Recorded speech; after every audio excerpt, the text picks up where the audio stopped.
প্রায় ৪০০ বছরের ঐতিহ্যবাহী দুর্মুট বৈশাখী মেলা জামালপুর থেকে প্রায় ১৮ কিলোমিটার দূরে মেলান্দহ উপজেলার ১ নং দুর্মুট ইউনিয়নের হযরত শাহ কামাল ইয়ামিনী রহমতুল্লাহ আলাই মাজার শরীফ অবস্থিত।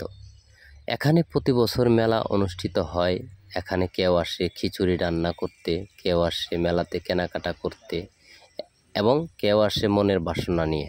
মাঠ ভরা দোকান নিয়ে বসে এই মেলাতে এখানে খাট, পালং, শরীরের পোশাক, মেয়েদের জন্য গহনা, আচার, গেঞ্জি, অনেক ধরনের দোকানপাট এই মাঠে বসে।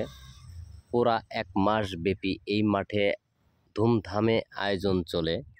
আমরা ছোটোবেলা থেকেই দেখছি এই মাঠে অনেক বড় বড় অনুষ্ঠান হয়েছে। মেয়েদের জন্য স্পেশালি এই ধরনের আচারগুলো আসে। তো আমার কাছে এই ধরনের আচারগুলো একদমই ভালো লাগে না, তারপরেও আপনাদের পছন্দ যাদের যাদের তারা অবশ্যই খাবেন বা নেবেন। এখানে সুন্দর সুন্দর চশমা, চুড়ি, মেয়েদের জন্য চুড়ি, গহনা কত সুন্দর সুন্দর এই বাজারে এই মেলাতে পাওয়া যায়। বিভিন্ন শ্রেণীর মানুষ এখানে কেনাকাটা করতে আসে। ভালো ভালো জিনিসও পাওয়া যায়। বিশেষ করে আমি কিছুদিন আগে ২টা হাত পাখা কিনেছি এই মেলা থেকে।